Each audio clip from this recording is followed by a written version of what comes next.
chỉ bay ule voin chu ching it kan ron siam dona ching it hi ti hian kan sil fai vek to a hei hi tui sawa kan lo chia dona ni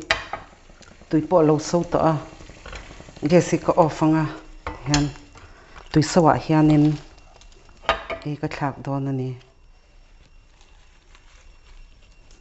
chum tur ani lawa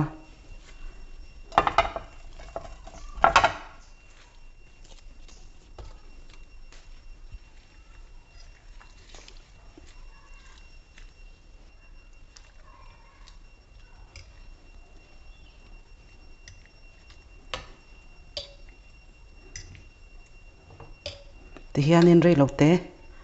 minute chan ve vel kan chia don ani ching i thi a min lutuk chuan anal thina a chang de te kan ni chuanin kha kha chu chia rei ve de kha ngaya ti hi kan khu chua ka nga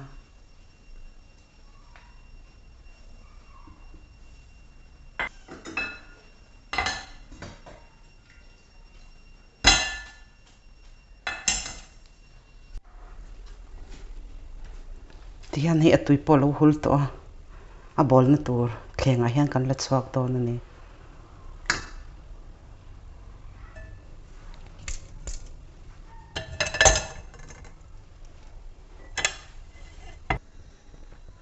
ti hian thirbel ka chuanga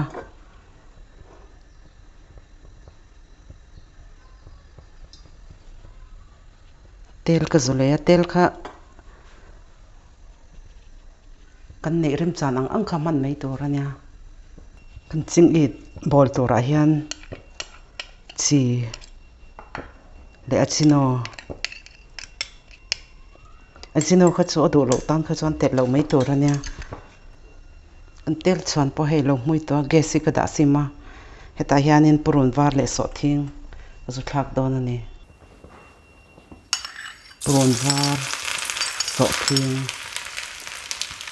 hi kan kang hin ve de che tanga gesi asima ti hian ka da a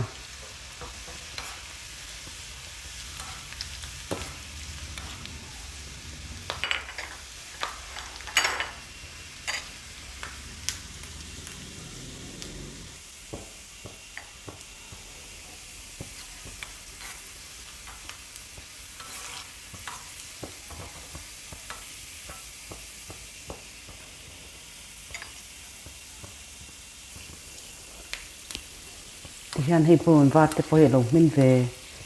deuh to heta hianin marcha pui tai ka sok tela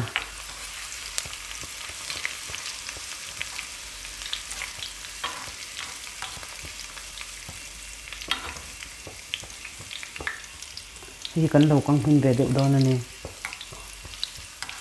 marcha poi kan lo du tok to nga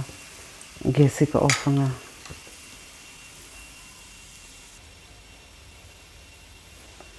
hian chingi ta hianin ti hian kan zuk lei don ani prun var le so thing te khadu lo chuanin heta hianin marcha hmui nen te khanin atui em tho ani ti hian kan lo chu polang hetianga